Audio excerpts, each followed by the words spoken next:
Gloire à Jésus-Christ de Nazareth. Que Dieu nous bénisse encore tous ce matin.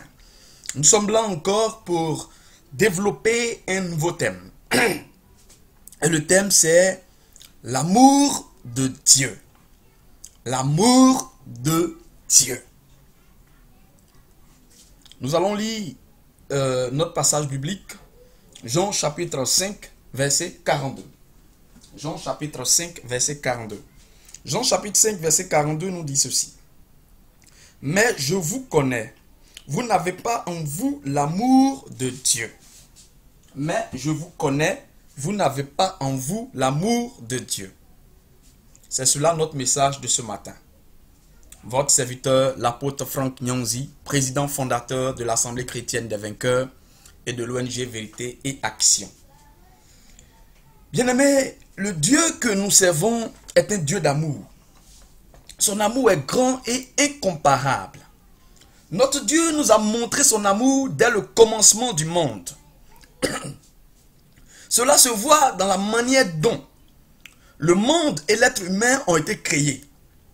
Il a créé le monde et tout ce qu'il regorge avec soin et amour pour l'offrir à la plus merveilleuse de ses créatures, à sa créature qu'il aime d'un amour inestimable et inquantifiable.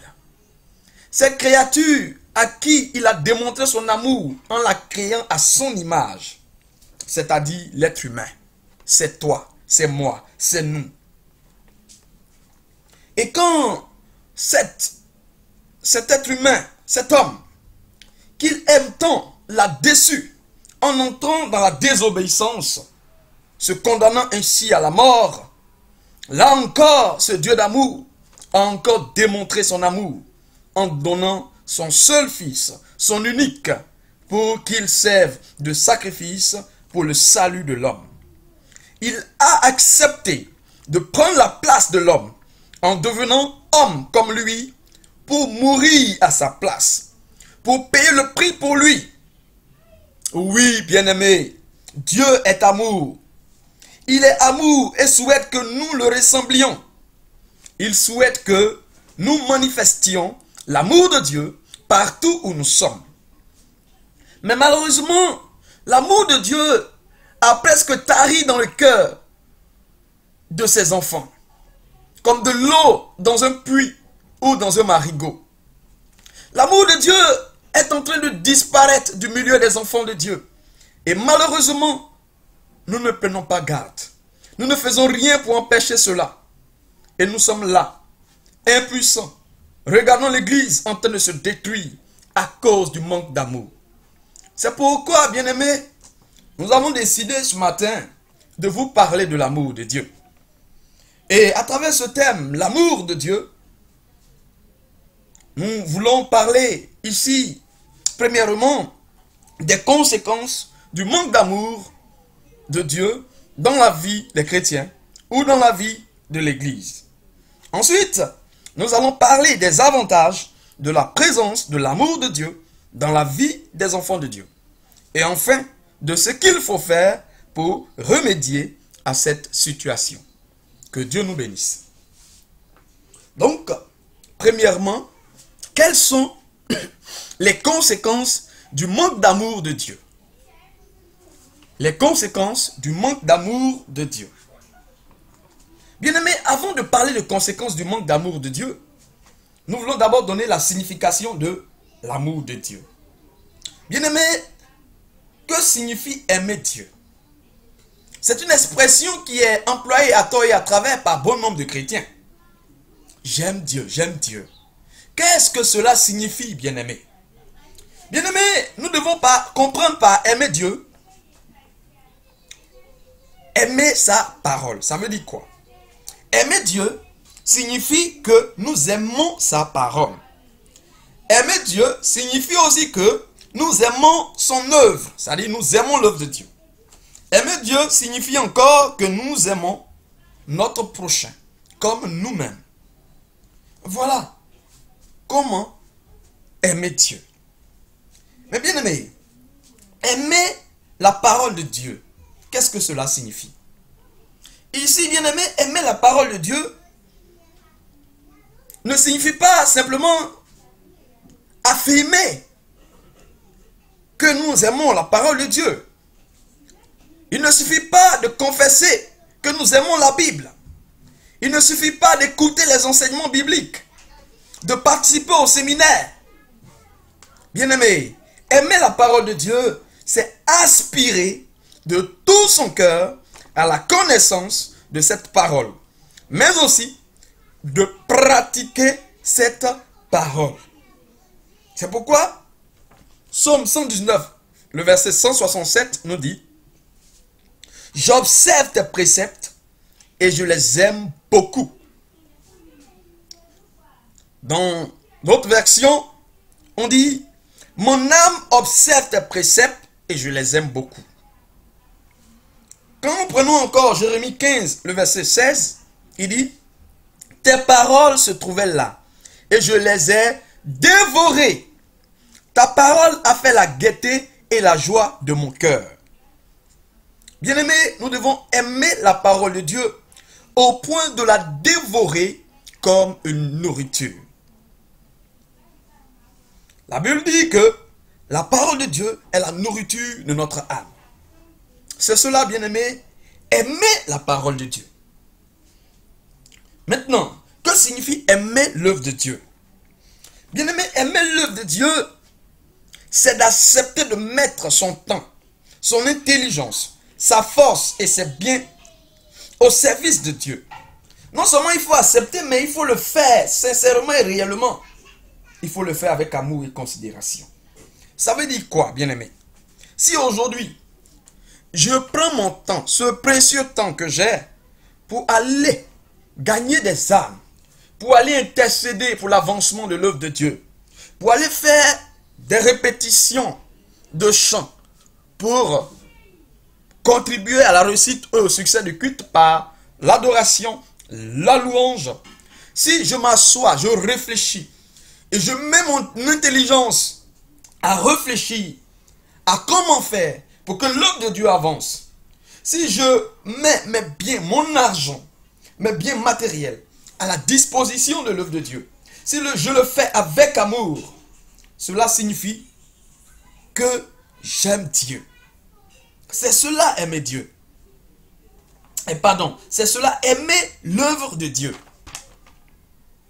Et puis, aimer son prochain. Qu'est-ce que cela signifie? Aimer son prochain, c'est de ne pas lui faire ce que nous n'accepterons pas que l'on nous fasse. C'est plutôt de lui faire ce que nous voulons qu'on nous fasse. Bien-aimé, si tu fais à ton prochain ce que toi-même tu ne veux pas qu'on te fasse, que tu n'aimerais pas qu'on te fasse, cela prouve que tu n'aimes pas ton prochain comme toi-même. Or, ce que la Bible te demande, c'est d'aimer ton prochain comme toi-même. Bien-aimé, ce que toi-même tu sais que si on te fait, cela va te faire plaisir. Tu seras heureux, tu vas aimer cela. C'est ce que tu dois faire pour ton prochain. C'est cela, aimer son prochain. Lisons, nous allons lire un passage biblique qui va nous aider à comprendre toutes ces choses. 1 Jean chapitre 3 à partir du verset 11. 1 Jean chapitre 3 à partir du verset 11. Donc 1 Jean chapitre 3 à partir du verset 11 nous dit ceci. Voici le message que vous avez entendu dès le commencement. Aimons-nous les uns les autres. C'est ce que la Bible nous demande, de nous aimer les uns les autres. Ne faisons pas comme Caïn qui était du mauvais et qui tua son frère. Et pourquoi le tua-t-il? Parce que ses œuvres étaient mauvaises et que celles de son frère étaient justes. Vous voyez, ça c'est l'œuvre de la jalousie. Donc le Seigneur nous demande d'éloigner de nous ce qu'on appelle la jalousie. Ne vous étonnez pas, frères, si le monde vous déteste. Nous savons que nous sommes passés de la mort à la vie parce que nous aimons les frères. Celui qui n'aime pas demeure dans la mort. Quiconque déteste son frère est homicide. Et vous savez qu'aucun homicide n'a la vie éternelle demeurant en lui. Bien-aimés, la Bible compare la haine envers notre frère, envers notre prochain, comme un crime, bien-aimé. À la suite, verset 16, à ceci nous connaissons l'amour. C'est ce que lui, c'est ce que lui s'est de fait. C'est ce que lui s'est de fait de sa vie pour nous. Nous aussi, nous devons nous défaire de notre vie pour les frères. Donc Christ l'a fait. Il a fait des sacrifices pour nous, pour que nous ayons la vie. Nous devons aussi être prêts à faire des sacrifices aussi pour nos frères. Mais si quelqu'un possède les ressources du monde, qu'il voit son frère dans le besoin, et qu'il lui ferme son cœur, comment l'amour de Dieu demeure-t-il en lui? Mes frères, mes enfants, n'aimons pas en parole avec la langue, mais en œuvre et en vérité. Mais en œuvre et en vérité. Gloire à Jésus-Christ. Donc c'est cela. Maintenant, quelles sont les conséquences du manque d'amour? Oui, bien-aimés, le manque d'amour dans la vie des enfants de Dieu est à l'origine de beaucoup de maux dans la maison de Dieu. Nous pouvons citer entre autres la négligence vis-à-vis de l'œuvre de Dieu. Oui, dans la maison de Dieu, les gens ne sont pas prêts pour les choses de Dieu. Ils viennent au culte en retard. Quand on les associe au programme, ce n'est pas leur problème. Ils viennent quand ils veulent. Ils s'absentent quand ils veulent. Ils n'ont pas d'égard, de considération pour tout ce qui se fait. Ça, c'est la négligence. Et c'est le fait que l'amour de Dieu n'est pas en eux. Nous pouvons citer aussi l'égoïsme, les murmures, la prolifération de la pauvreté. Tout ça, c'est les conséquences du manque d'amour dans la maison de Dieu. Pourtant, bien aimés, nous savons que la Bible nous demande donc d'aimer, de faire l'œuvre de Dieu avec amour et empressement. C'est ce que la Bible nous demande. Donc, bien aimés, si nous négligeons l'œuvre de Dieu, l'amour de Dieu n'est pas en nous. Quand on nous demande de donner pour l'avancement de l'œuvre de Dieu, nous murmurons parce que l'amour de Dieu n'est pas en nous. Quand on nous demande de soutenir les pasteurs, nous murmurons parce que l'amour de Dieu n'est point en nous. Pourtant, vu les sacrifices et les risques que prennent les hommes de Dieu pour le salut et le bien-être des fidèles, ceux-ci devaient contribuer avec joie à l'épanouissement matériel et financier de ces hommes de Dieu, de leurs guides spirituels et aussi aux besoins de l'Église. Galates 6, verset 6 nous dit quoi? Que celui à qui l'on enseigne fasse part de ses biens à celui qui l'enseigne. Donc, bien aimé, quand l'amour de Dieu est en nous, nous donnons avec joie. C'est le manque d'amour de Dieu en nous qui nous fait bouder les programmes de prière. C'est cela aussi qui fait qu'on vient en retard au culte. On n'a pas de respect pour nos guides spirituels. On ne les considère pas. Nous sommes méchants. Et tout ce que nous faisons, c'est pour nos intérêts personnels, au détriment des intérêts des autres. Et cela, depuis les leaders jusqu'aux fidèles, nous sommes tous concernés. Philippiens 2, 4 nous dit quoi? Que chacun, au lieu de regarder à ce qui lui est propre, s'intéresse plutôt aux autres. Donc la Bible nous invite à mettre de côté nos intérêts personnels et mettre au devant les intérêts communs, les intérêts de la communauté. C'est ce que Dieu nous demande. Dieu nous demande dans l'Église, dans le corps de Christ. Malheureusement, aujourd'hui, chacun est prêt à tout pour préserver ou satisfaire ses intérêts personnels. Certains sont même prêts à tuer, à voler. Certains hommes de Dieu sont prêts à empoisonner leurs collègues pour se positionner, critiquer, torpiller les autres pour avoir de la place. D'autres personnes même sont prêtes pour détourner la femme d'autrui, le mari d'autrui. Tout cela pour des intérêts personnels. Bien-aimés, toutes ces choses, c'est la preuve du manque d'amour. Les hommes, les pasteurs que nous sommes, nous nous lançons des crocs en jambes. Nous nous tendons des pièges pour que l'autre tombe dans l'erreur. Nous nous réjouissons de ce que l'autre est tombé dans le péché, de ce que l'autre a chuté. Ça, c'est la preuve que l'amour de Dieu n'est point en nous. Nous nous réjouissons de ce que l'autre, son église se vide. Nous nous réjouissons du malheur des autres. Bien-aimés, c'est parce que l'amour de Dieu n'est pas en nous. Aujourd'hui, on peut fréquenter la même église et être des ennemis. On peut constater le manque d'amour de Dieu dans nos assemblées par le fait des clans.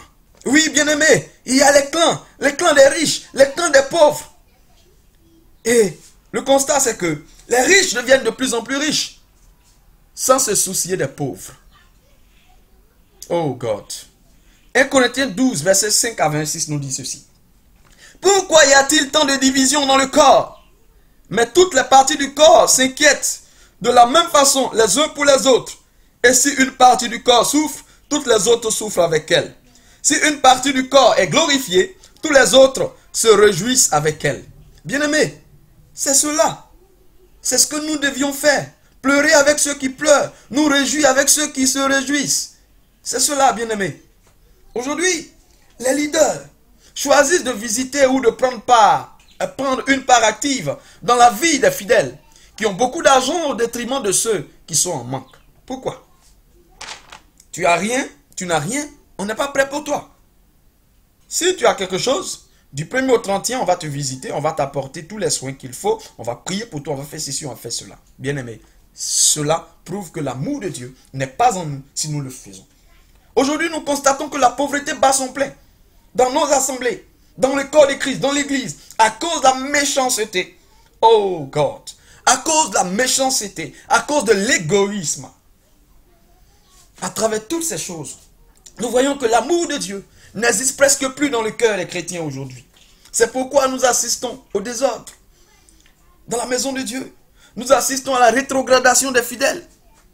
Ils étaient dans le monde, on les haïssait, on les méprisait. Et ils se sont abrités. Ils ont couru pour s'abriter dans la maison de Dieu. Et là où ils pensaient découvrir l'amour, on leur présente la haine. On leur présente la discrimination. On leur présente la jalousie. Et beaucoup, ne pouvant pas supporter, ont rétrogradé. Nous assistons aujourd'hui au palabre interminable. Nous assistons au problème de leadership. Nous assistons à la prolifération de la misère dans les assemblées chrétiennes. Il est temps que nous nous ressaisissions et que nous revoyions nos attitudes pour ramener l'Église à ses valeurs intrinsèques. Sinon, bien-aimés, le dernier jugement sera catastrophique. Oh God, Jésus-Christ de Nazareth. Voyons donc maintenant les avantages de la présence de Dieu, de l'amour de Dieu dans le cœur des chrétiens ou dans une assemblée. Lorsque nous prenons Romains 12, verset 9, il nous dit que l'amour soit sans hypocrisie. Bien-aimés, nous constatons que l'amour que nous avons aujourd'hui les uns pour les autres, c'est de l'amour hypocrite. L'amour par intérêt. Il n'est pas sincère. Romains 12, verset 10. Quant à l'affection fraternelle, soyez pleins de tendresse les uns envers les autres. Soyez les premiers à honorer les autres. Bien-aimés, c'est cela. Quand dans une assemblée, l'amour de Dieu est dans les cœurs, c'est en réalité ces choses-là que nous constatons. Oui, quand l'amour de Dieu est dans le cœur des enfants de Dieu, ils font l'œuvre de Dieu avec amour et empressement. Ils mettent avec joie leur temps, leur intelligence, leur force et leur bien au service du Seigneur. L'amour de Dieu les pousse à donner avec joie et libéralité. C'était l'un des éléments qui a constitué la force de l'église primitive. La Bible affirme qu'ils étaient tous, que tous ceux qui croyaient n'étaient qu'un cœur et qu'une âme. Ce qui signifie qu'ils avaient les mêmes sentiments les uns envers les autres. Ils s'aimaient d'un amour sincère. Tous les cœurs étaient remplis de l'amour de Dieu. La preuve, ils donnaient avec libéralité. Ils donnaient tout ce qu'ils possédaient, sans contrainte, mais surtout avec joie. Ce qui a d'ailleurs favorisé le fait qu'il n'y avait pas de nécessité parmi eux. Bien-aimés, quand on prend notre Bible dans Actes chapitre 4, nous lisons Actes chapitre 4, à partir du verset 32 jusqu'au verset 34. Nous allons voir toutes ces choses. Quand l'amour de Dieu existe dans une assemblée, il y a l'unité, il y a la paix, il y a l'harmonie, il y a la croissance spirituelle, il y a la croissance numérique des membres. En un mot, l'œuvre de Dieu avance, puisque tous les membres s'impliquent véritablement dans l'œuvre du Seigneur. L'amour de Dieu favorise la solidarité, donc l'épanouissement matériel et financier de tous. Quand l'amour de Dieu est là, les gens font l'œuvre de Dieu avec sérieux. Ils viennent à l'heure. Ils se sentent concernés par rapport à tout ce qui se fait dans la maison de Dieu. Ils sont prêts à faire des sacrifices pour l'avancement de l'œuvre de Dieu. Oh God. Bien-aimé, l'amour de Dieu nous maintient dans la foi. malgré les épreuves, malgré la méchanceté des hommes. L'amour de Dieu nous permet de nous maintenir dans la foi. Bien-aimés, regardez un peu. Quand les difficultés se présentent à nous, quand nous prions, nous demandons le soutien de Dieu dans notre vie et que ce soutien n'arrive pas, quand tout le monde nous abandonne, quand tout le monde nous délaisse, bien-aimés, nous avons envie quelquefois, nous sommes découragés. Nous ne sentons plus Dieu. Dieu ne réagit pas à nos prières. Dieu ne fait rien pour changer notre situation. Et le temps avance. Les années passent. Nous ne comprenons pas. Et pourtant, nous nous sanctifions. Pourtant, nous faisons tout ce qu'il faut faire pour que l'œuvre de Dieu avance. Quand c'est comme ça, bien-aimés, on a envie d'abandonner la main de Dieu. Mais dans ces circonstances, ceux qui restent, ceux qui demeurent, qui arrivent à braver ces épreuves et à aller de l'avant, c'est ceux-là même qui ont l'amour de Dieu en eux. Bien-aimés, l'amour de Dieu nous maintient dans la foi. Je ne peux pas abandonner la main de Dieu malgré toutes ces difficultés. Même quand j'en ai envie, je ne peux pas. Parce que l'amour de Dieu en moi est très fort. L'amour de Dieu me permet de me maintenir dans la foi malgré la méchanceté des hommes. Tu as aidé beaucoup de frères et de sœurs. Lorsqu'ils avaient des moments difficiles, ils venaient te voir, tu faisais ce que tu peux. Et dès que ça va chez eux, ils t'abandonnent. Et aujourd'hui que toi, tu les as aidés, ça ne va pas chez toi, ils t'ont tous abandonné. Et tu te dis, mais si j'ai à nouveau les moyens, je n'aiderai personne. Je ne ferai rien pour qui que ce soit. Et tu te rends compte que ta vie a encore changé. Dieu t'a encore à nouveau béni. Mais les gens viennent encore, tu continues de les donner. À tel point que toi-même, tu n'arrives pas à comprendre. Que malgré la méchanceté des hommes, tu continues, toi, d'être bien envers eux. Bien-aimé, c'est parce que l'amour de Dieu est en toi. Parce que l'amour de Dieu a rempli ton cœur. Bien-aimé, c'est cela. Lorsque l'amour de Dieu est dans un lieu, cela se sent. Cela se sent. C'est très, très, très important.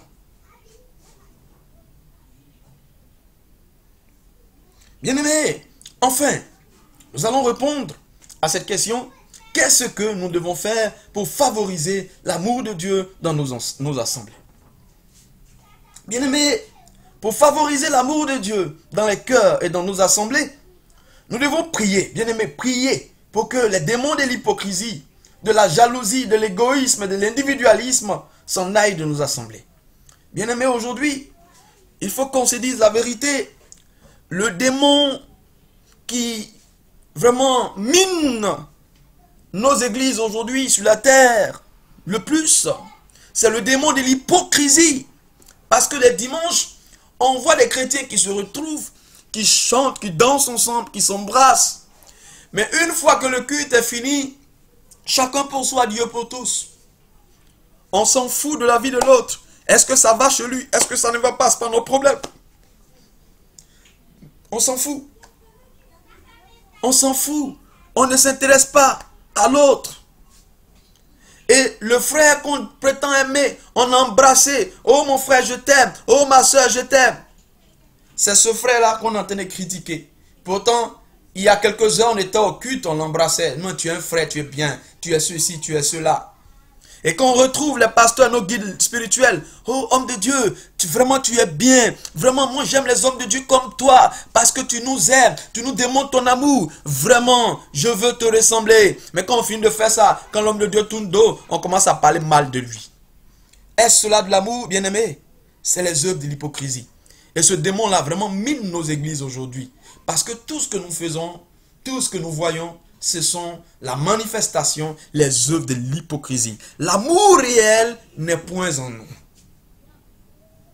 Donc nous devons prier pour que le démon de l'hypocrisie s'en aille, pour que le démon de la jalousie s'en aille. Vous voyez, bien-aimés, la jalousie aussi est un élément, une gangrène dans le corps de Christ, dans l'église. Aujourd'hui, bien-aimés, quand quelqu'un dans la maison de Dieu a réussi, quand Dieu ouvre une porte à quelqu'un, tout le monde le hait. Les gens lui lancent des flèches. Les gens, ils sont rongés dans leur cœur par le succès, par la réussite des autres. Bien-aimés, la jalousie veut les détruire.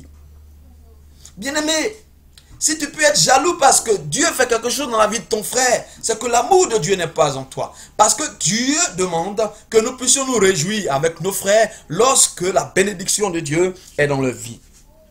Nous devons prier pour que l'égoïsme, l'individualisme en aille, c'est cela, bien-aimés. Nous sommes méchants. Chacun pour soi, Dieu pour tous. Je ne suis pas prêt à partager ce que j'ai avec les autres. Nous devons initier des programmes qui favorisent l'unité. Oui, bien-aimés, réfléchissons, prions pour que Dieu nous inspire. Des choses que nous pouvons faire qui vont favoriser l'unité dans nos assemblées, qui vont favoriser l'unité dans le corps de Christ. Nous devons prier pour que Dieu remplisse nos cœurs d'amour.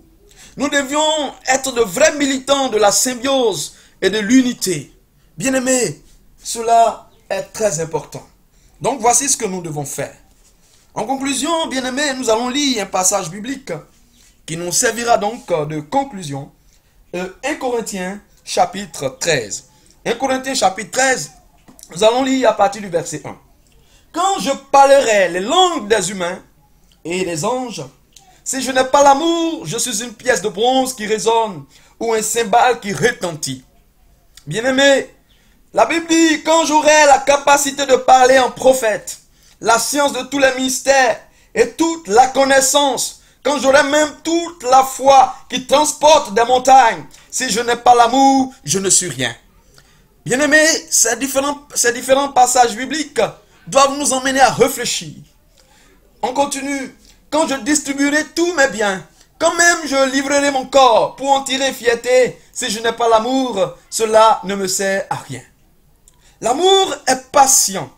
Bien-aimé, quand tu aimes, tu es patient. Tu acceptes ton frère tel qu'il est et tu pries pour que Dieu le transforme, pour que Dieu le change. L'amour est bon.